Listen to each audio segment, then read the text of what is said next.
Okay, welcome to award-winning Joe and Mike's Virtual Tours of Scotland. We're doing this virtual walk here in Edinburgh in a beautiful sunny day, as you can see, with the wonderful blue sky.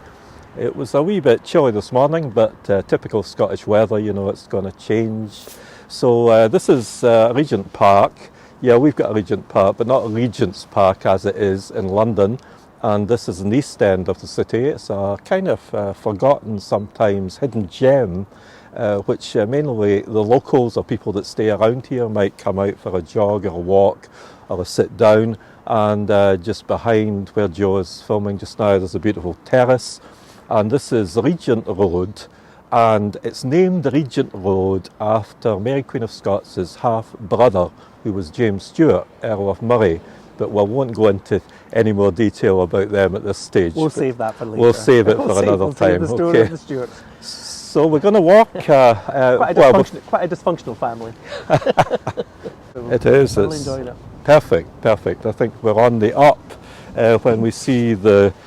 There's a lot of little plants coming up just now. Snowdrops in particular. I've seen quite a lot. Daffodils are popping up north, and daffodils as well. So we're going to head over to this installation.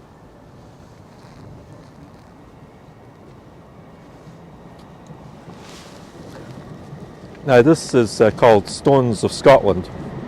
It's in a circle, and it's got stones from 32 different local authorities representing the type of geology that would be in that area of Scotland. Scotland is a very different country in places. It's very varied, although it's all Scotland.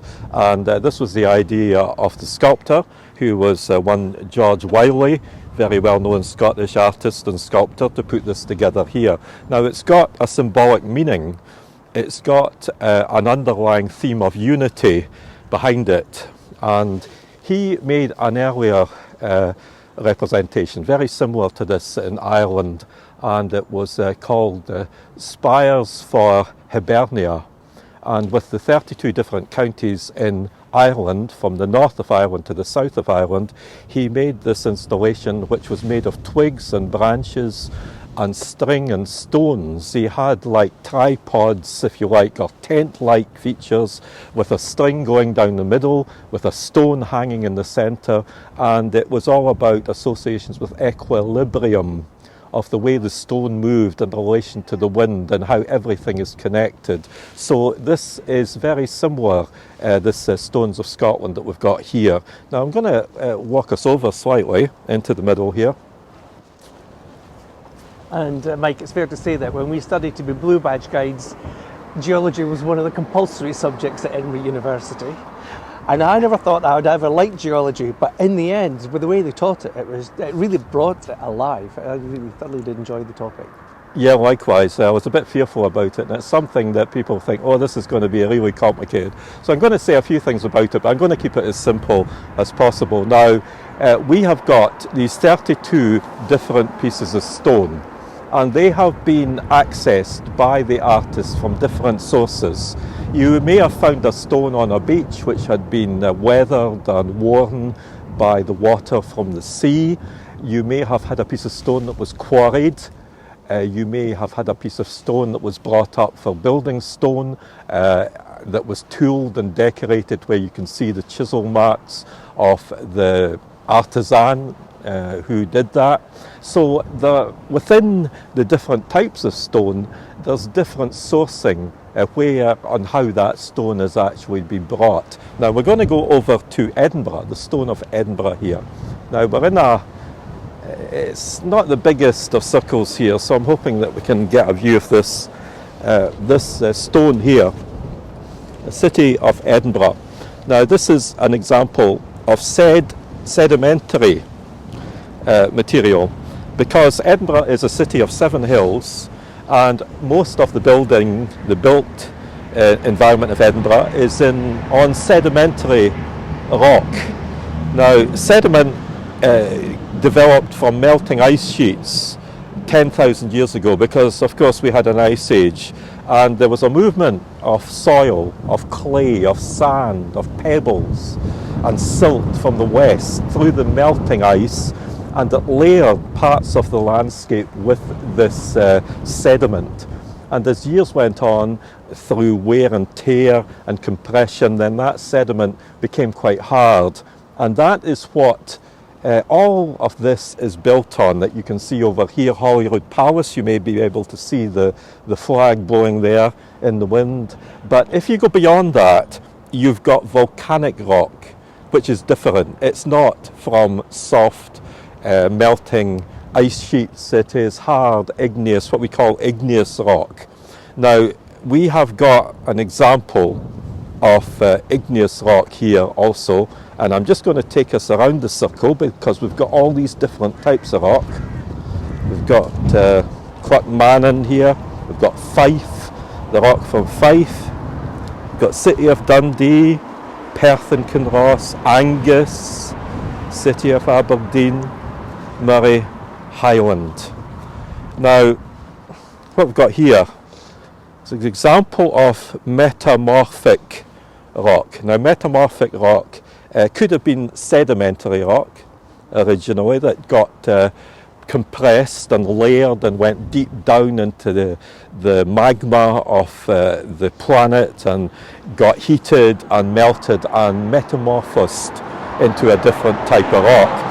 And the same thing can happen with volcanic rock. It can turn into what we call metamorphic rock too, so it can go both ways. It's all to do about the process. So much of this area in the Highland area of Scotland is what we have called metamorphic rock.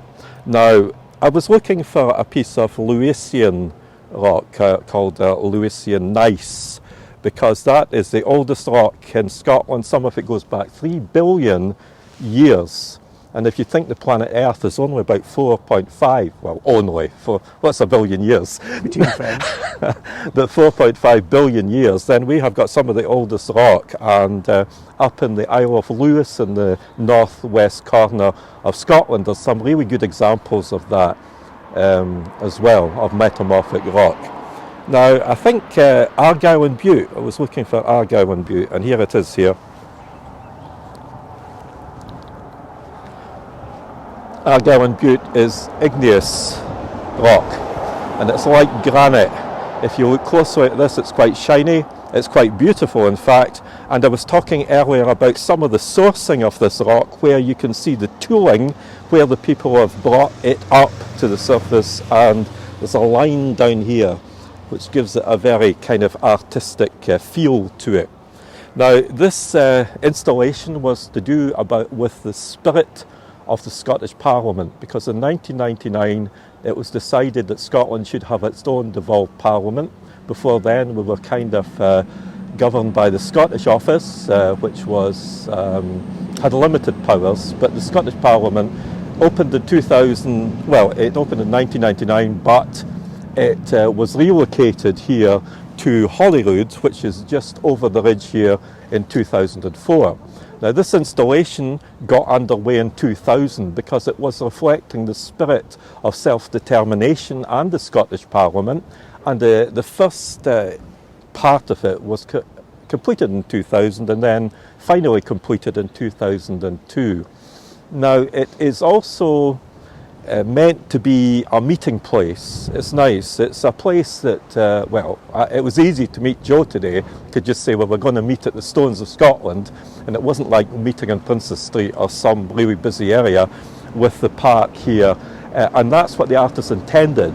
He also intended it to be a speaker's corner, where perhaps people could converse issues of the day, your Joe Public, like Speaker's Corner in Hyde Park, where the public could have a voice. You could bring a group here, you could have school pupils, university students sitting here talking about various topics. It could simply be a place of relaxation, a place to come and meditate and simply just look over the wonderful views that we've got over. The stone circles are quite symbolic in ancient Celtic and Neolithic history throughout Scotland. We have lots of the stone circles up north, and I think it's quite significant that we have a stone circle here and we're overlooking the dynamic earth monument building over there, which gives a whole history of the geology, and this is exactly where the whole history of geology actually started here by James Hutton, who was the father of geology as well. So it's all kind of links in here with the poetic, the spiritual, and also the science of geology. Absolutely. And I'd like us to come over here to look at this, because we've got various fragments of poetry as well. And this is about democratization. Now that is a huge word, and it's about everybody should have the right to make their feelings, their issues known. And it says here, who's the tread that fits this mark? Who's the tread that fits this mark? And this has got associations with kingship. Maybe some of you have been to Kilmartin, to Dunad, which was the ancient centre of the Dalriada, and where they would bring people into kingship. And there was a stone there, still is a stone, with a footprint. And many people that go there will put their foot into the footprint, and you can see the footprint here. I've already put my foot in the footprint, so I'm not going to do it this time, but it fits perfectly. Cinderella. I know. But it's all to do with empowerment. It's about saying to you, each individual is powerful and should make their feelings known from where they are. And I like that. I think that's a great idea. It's like very democratic. Now, I'll tell you a secret about Dunad, and maybe you know it already, but thousands of people, when the tourist season is normal, not just now of course, will go to Kilmartin, which is in the west of Scotland. It's an Iron Age fort which dates from 500 AD to about 1000 AD. And they go up to the top and they admire the carvings, the circles, the animals, even carvings of animals, and the footprint. Now the footprint is fiberglass, believe it or not, because the original footprint is underneath the fiberglass to protect it. Historic Environment Scotland have put this fiberglass model on top, and many people that go and stick their foot in it will think it's the real thing. Now I quite like that, because it's like a secret that is going to forever be there. National secrets. But I've told thousands of people now. But anyway, just keep it to yourselves. Yeah, don't tell anybody. Don't it's tell between anybody. us and you guys. Yeah. Now I'd like to talk about the tree in the middle, which is a pine tree, and the idea deliberately by the artist thought this installation is very hard, it's full of hard stones and rocks, we must soften the experience, so the tree was planted here. It's not as if these stones and installation was made around the tree, it was deliberately put here to soften the feel that you get here. And if you look in between the slabs, purposely these have not been cemented over in the divisions, because the artist wanted the moss and the lichen to grow up naturally. So it's like a natural part of the landscape as well. Okay, so George Wiley, great artist, sadly has passed on, but is well known for extravagant ideas. In Edinburgh, the old maternity hospital, there's a giant nappy pin, just to signify where the maternity hospital used to be. Diaper pin. Diaper pin, diaper pin. Nappy for us on this side, diaper on the other side. And he's also known for a paper boat, sailing a paper boat down the River Clyde in Glasgow. So I like that. Yeah. He believed that art was for the community. To appreciate art, it should not be shut up in museums. It should be out here in the environment that people can actually come and experience it and be part of it. Okay. And he was also part of that eclectic circle with the poets and the other artists. So McDermott and all the whole group, the musicians and all, they're all part of the same Scottish dialectic they were all talking about. So it was all part of the same thing. Yeah. The whole thing. In fact, there's various phrases. And I'm going to read this one. It's quite a short one. It says, it's by Hugh McDermott, and he has written, "So I have gathered unto myself all the loose ends of Scotland, and by naming them and accepting them, loving them and identifying myself with them, attempt to express the whole." So I think that is a very fitting description, because there's all these different varied stones from all the different local authorities of Scotland come together to be Scotland. And he was doing the same thing with his Irish installation. Wonderful, and it's a wonderful day. Lovely day, beautiful views. Yeah. So we'll move on. We'll have a wee wander along Regent Road. Art outside. Yeah, I do you hadn't like- even thought of it like that. Yeah? Yeah. I come here to be in my childhood home, Shetland, and then I go over here to be in my adult home, Argyll Butte, and there's the sense of that wholeness, yes. Brilliant. Yeah. And do you live in Edinburgh now? I do, yes, Yeah. but we can live we've got many homes. Yeah. Scottish people particularly.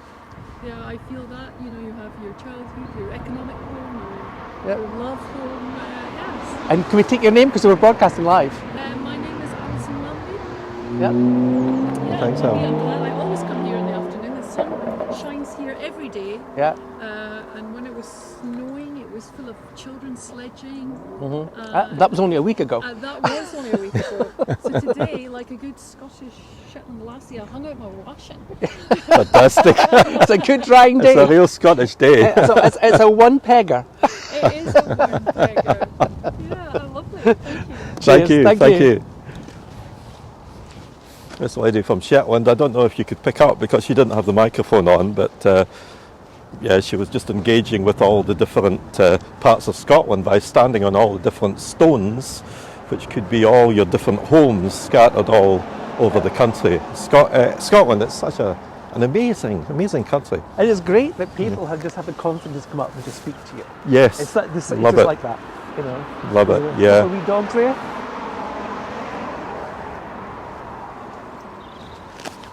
I don't know if you can see now, but the daffodils are all popping up. Yeah, you see them, green shoots.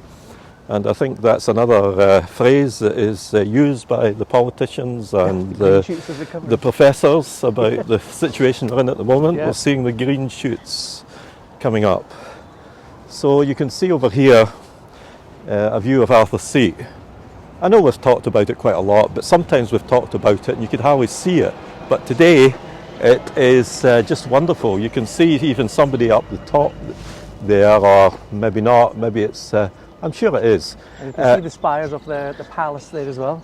It's 800 feet. It's about, what's that again, about, try to think what that would be in centimetres. Meters about 300. 300 and 270 metres. 370 metres, something Yeah. like that, yeah. And it's an easier walk than you would think, because if you go up there, it looks really high and steep, but you get walking, there's no bother. But I always give people advice when they come here, Mike, because people always say, I want to go up to the top of Arthur's Seat because I want to get all the good views.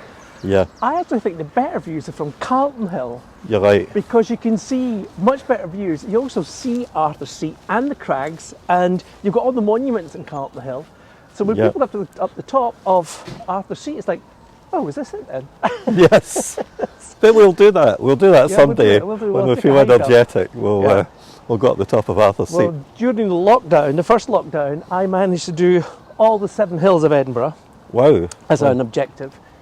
And I did all of the golf courses, Yeah. which are closed, so I did all of them. And now I've got nowhere to walk. I don't know what to do next. Yeah, Joe's from the what I call the south side of Edinburgh, and I'm more from the north side. So we're coming together to do these tours from these different directions, which is We're great. opposed in different parts of the city. And we're meeting in the middle. Yeah. Now I just want to take it across here to this Yeah. Regent Road here. Beautiful Edinburgh stone buildings here as well. And very shortly you might be able to see the American flag coming up, because this is where the American consulate is. We also have the Swiss consulate here. So this used to be known as Embassy Row.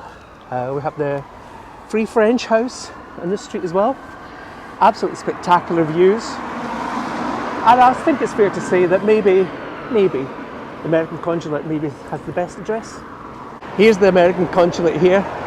This is where I got my first interview when I had to go get my visa to go and work in the United States. I was 17 years old and I was absolutely bloody petrified. I felt I was going for an interrogation. Yeah. Well, I went there. Well, I didn't go there. I got a visa. Well, I can't remember where I went to get it. It wasn't there. I went to get an American visa. But I went on an exchange program at one point to to the States. So the American consulate were very much involved in that. Fulbright, I think you call it, a Fulbright. Okay, I did the American summer camps. Yeah, in the Pocono Mountains. So we're both American in a way, as well as Scottish. We can both speak Americanese. Probably not. You say it's a common language that divides us. Absolutely. Yeah. And just the views from the Regent Park over to the Arthur's Seat are absolutely stunning. Now we're coming up to the Burns Monument. Yeah, here. we've got Robert Burns here. I'm just going to tell you a few things. I know Joe he did the Burns Day and gave you a good description of Robbie Burns, our national poet, but I'd just like to say a few other things.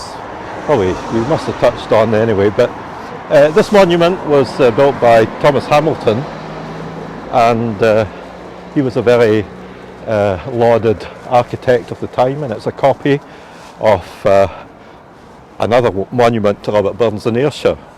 Now, it's based on the Karatic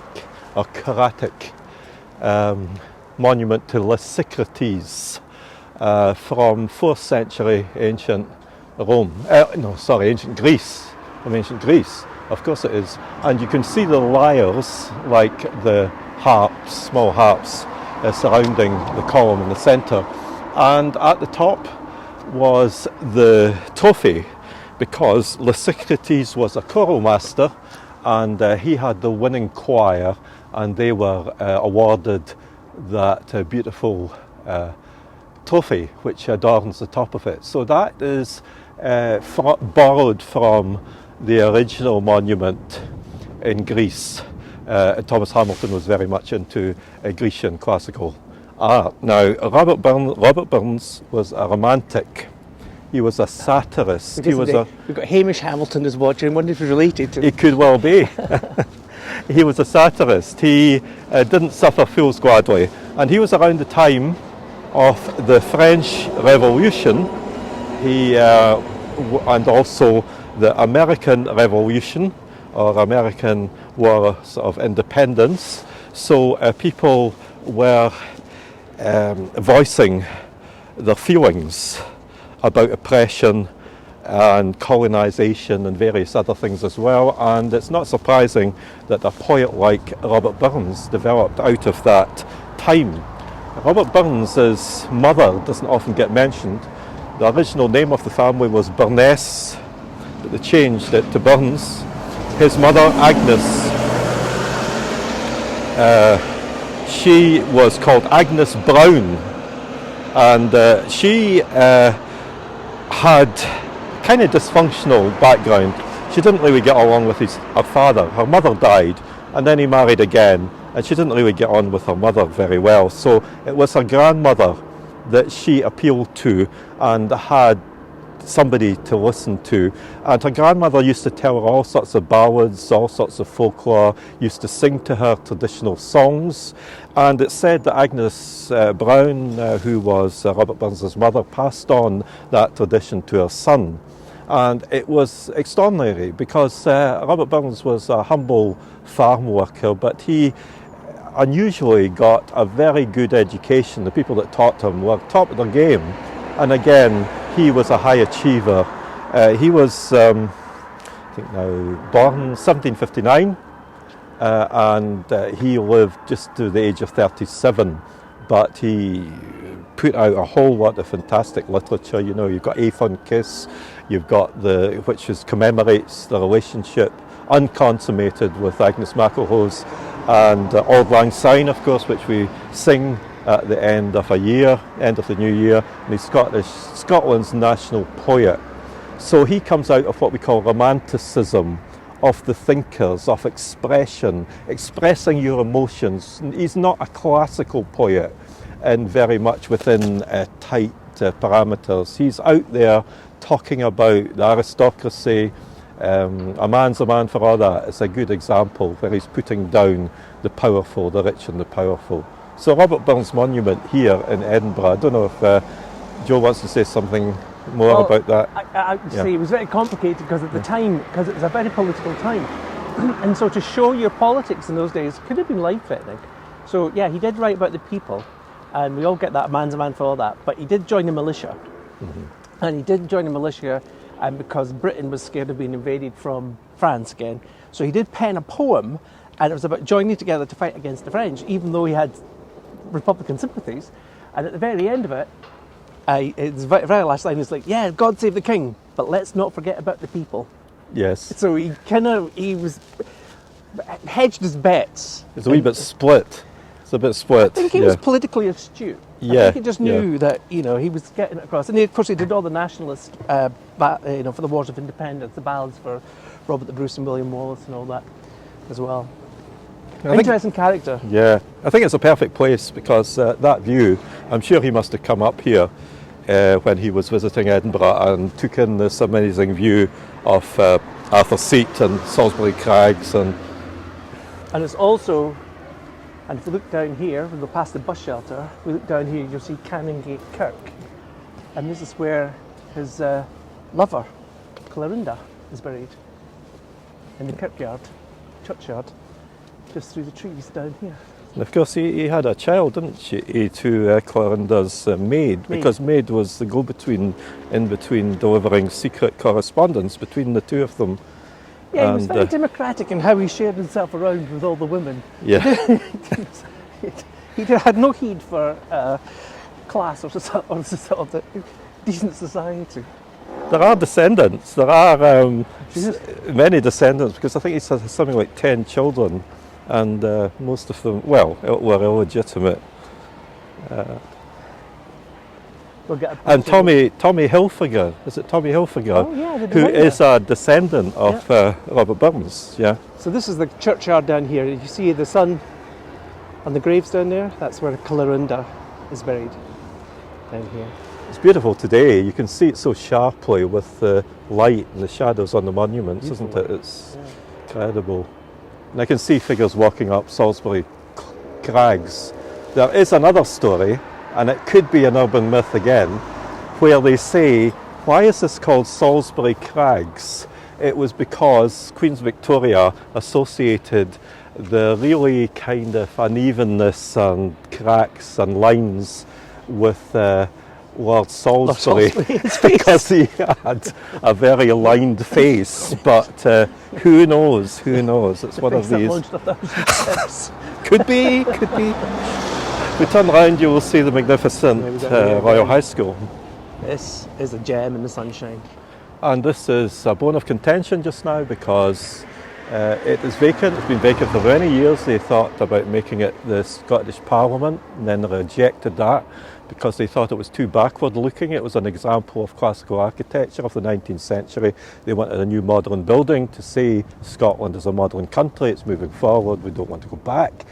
But sadly, it remains vacant today, but there are claims being made on it, and a boutique hotel chain is after it, and they want to make it add some things to it, like a glazed wall, and extend it slightly. So the conservationists, and there is the Coburn Association, which protects our history and culture, who are a bit outraged at this. And it is also possibly going to be St Mary's Music School, which is a preferred choice. I think for Joe and me, I think we would prefer it with something like that rather than a boutique hotel, don't you think? Just recently they shelved the ideas for the hotel. So it looks more likely it's going to be a national music school. And it is ironic that we are tourist guides, but I would still prefer this to be a national music school rather than another hotel. Edinburgh doesn't need another hotel. It's got too many hotels, I think. There's a lot of choice in Edinburgh. I just want to bring it in here. Maybe the sun, you're not getting it's too sunny at the moment, but just the skyline is spectacular. And if Joe wants to take in the new Ribbon Hotel, you can see the Ribbon Hotel just to the right of Speaking of hotels, another controversial piece of architecture, and because many people think it doesn't fit into the Edinburgh skyline very well, and you know, Edinburgh's a city. It's not easy to put a piece of modern architecture and have it fit in, but some people like it. It's all in the eye of the beholder, I suppose. Yeah, and there, of course, is the Nelson monument to Admiral Nelson in the Battle of Trafalgar. And I'd like us to look over here because this is a new building. And I don't know if we can pick it out. Maybe we'll go further on to see this new building because the sun is maybe going to cause a bit of an issue there. This is a nice set of steps here called Jacob's Ladder. Now, Edinburgh, as you know, is built on hills, and there's steps and little accesses, and we call them rat runs, but they're to connect you from one hill to the other. Yeah, yeah, it's a nice wee byway. Now, if we can look over the fence, there is a new building. It's just opened in the year 2000, and it's a UK government hub. And it was supposed to be opened by one of the members of the royal family, but because of COVID, it didn't get that official opening. You mean 2020 rather than 2000? Oh, sorry, 20. Yeah, what am I saying? 2020. Of course, 2020. It was opened in 2020. Thanks, Joe. And it has got a cabinet room for Boris Johnson, the UK Prime Minister, because he is talking about being in Scotland a bit more and carrying out some of the responsibilities of government. So there's a cabinet room in there and also accommodation for at least 3,000 civil servants. So they're going to be moving some of the government jobs up from London to be here in this massive custom-built office here for the UK government. It's called Queen Elizabeth House, UK government hub. You know, I was thinking that the Department of Fisheries would fit quite nicely up here in Scotland. Also the Department of Energy. Yes, yes. We are there. So, could be a good positive step. Yep. And we're coming up to this building, which is the final subject on the tour today. And it's incredible, this. Got incredible history, this one. I'm just looking at the colour of the sky at the moment. It's just like it's perfect. Azure blue. It's stunning. Perfect day. And with someone from Norway saying they can't wait to come back to Edinburgh. It's beautiful. It's just great. You know, we live in Edinburgh, and even just coming out today, it's just such fun, and it's so nice to walk with these beautiful surroundings around us here. Now, coming up here is St Andrew's House. Now, St Andrew's House used to be the old Scottish office before Scotland got a devolved government, and certain issues, local issues mainly, and administrative functions were carried out here. This building dates back to 1939. In fact, it was opened on, well, it was supposed to be opened on the day that war was declared in September 1939. So some of the additions weren't fulfilled. They had a plan to put a roof garden on it at the top, but that didn't go ahead. Today, it is the office of Nicola Sturgeon, who is the First Minister of Scotland, and it is also the offices of her cabinet secretaries, too, here, including health and justice, and it's also got the office of the Deputy First Minister too, who is John Swinney. Now, not just their offices, it is also the headquarters of the Justice Department and Health Departments of Scotland too, which are housed in here, but it used to have more functions than that. And I'd like Joe, it's maybe going to be a difficult one, to have a wee look up towards these statues just over the windows. I mean, it looks very Stalinist, but it's still taking in the idea of the neoclassical pillars. Yeah. So it's a 1930s adaptation, I guess. By Thomas Tate, who was very much taken with American architecture. He made various journeys over to the States and brought back ideas. And if we look up at these people on the top of the pillars, on the far left is architecture, next to that is statecraft, next to that is health, and I think we've got agriculture next to that is fisheries, and next to that is education. Now, these are all the core activities, of course, of a modern country, and they're taken care of, or were taken care of, in here. in the past, but now a lot of these issues are dealt with in other buildings and other areas around the country.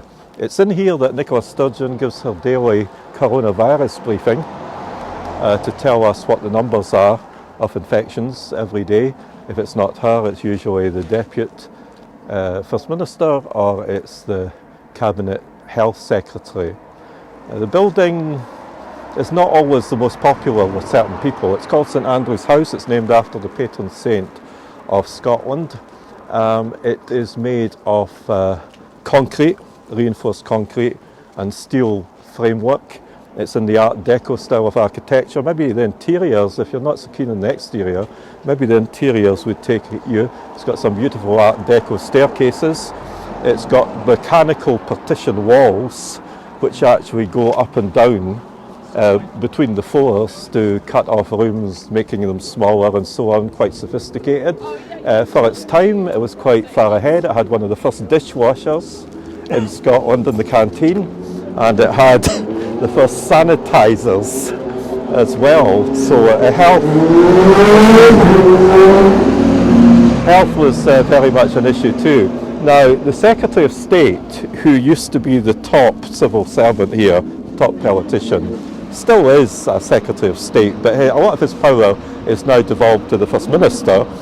His office is panelled in walnut, and the walnut is supposedly from a tree that was planted by Mary Queen of Scots. So there is a huge connection there also. Mary got around. But that is not the end of the story, because before this, going back to the 1790s, there was the Bridewell Prison.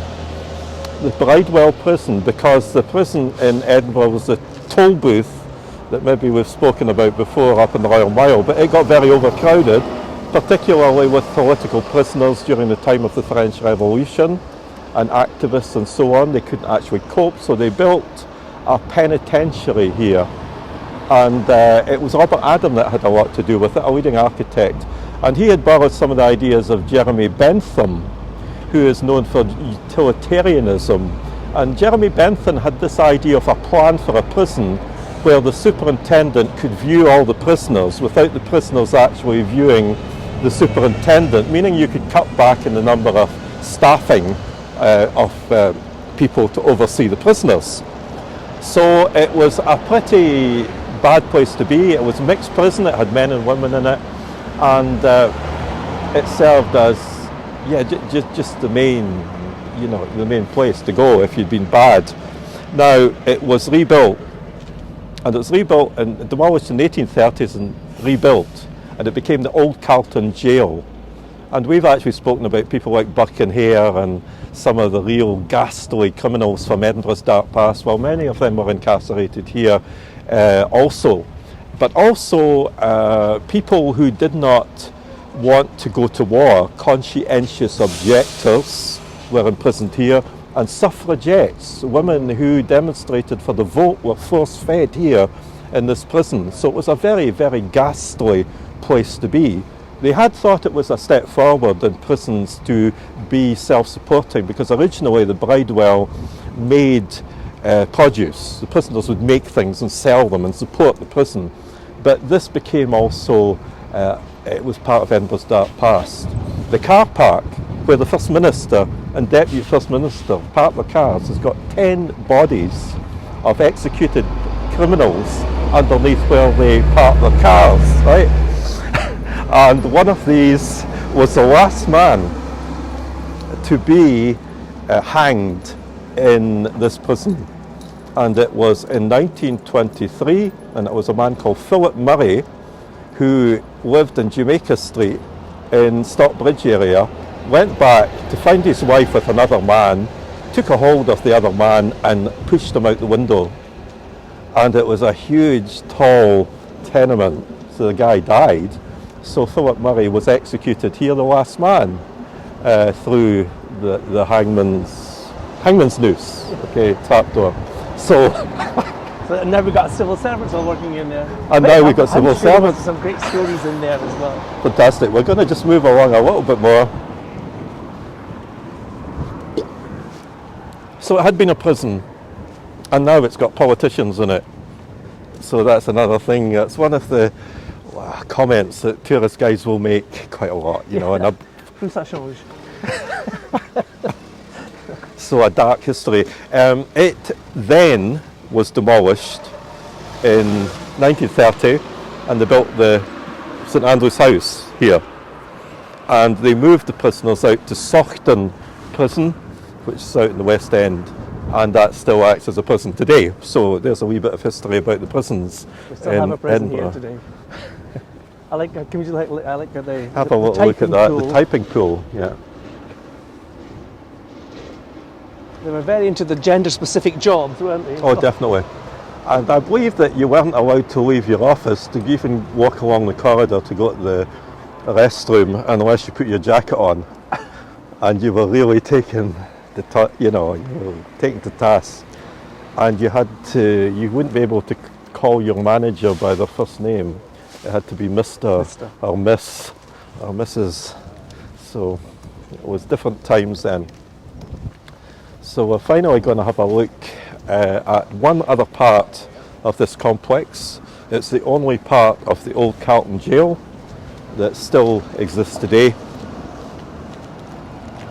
behind the car park of St Andrew's House. Get a view. We got this way? If we can see it very well. You can maybe just see it there, Joe, yeah. You can see up there the castellated building. That is the headquarters of the Fiscal Commission today, but that used to be the governor's house of the prison, and the original wall of the prison courtyard is just behind here as well, and they used to exercise there. St Andrew's House is in a quadrangle. It's got a kind of open area in the centre today, and it's a massive building. So you can see the old building there, and that dates back to the 19th century. Very ancient. It's nice with the sun shining on it. It's looking good. But ironically, we've got the prison here, and then we've got the Martyrs Monument right next to it. Right, yeah, what does that say? And the Fiscal Commission is all about doing surveys in terms of budgetary needs that Scotland needs for its different services. So it's an administrative block that carries out services, and the people that do carries out surveys, and that's the people who are accommodated in here. It used to be the Scottish Human Rights Commission, but I believe they've probably moved out now, and it's been superseded by the Fiscal Commission. But that in itself is ironic, isn't it? It An is. old prison in the Scottish Human Rights Commission. It is. Edinburgh does good irony. So I'm going to wrap up there, and it's St Andrew's House here, and it's been a delight guiding you today. I hope you've enjoyed it, and thank you for coming very much, and thanks to folk who've contributed, very much appreciated. And feel free to contribute. The link, as always, is there, and it helps us to keep going and develop the tours. So next week we'll be back as usual at 3 o'clock. 3 o'clock. And we'll be covering. We'll let you get. We'll leave it as a sort of secret until just before. Yeah. A few days before. Yeah. But again, just a great picture of the old buildings behind you there. Yeah, this is the Octavius Hill, the photographer's house who we spoke about in an earlier one. Yeah. So it's goodbye from Joe behind the camera. Goodbye from Mike in front of the camera. All the best. And thanks again, everybody. We'll see you next week. Take care. Stay safe. Take care. Bye-bye. Bye-bye.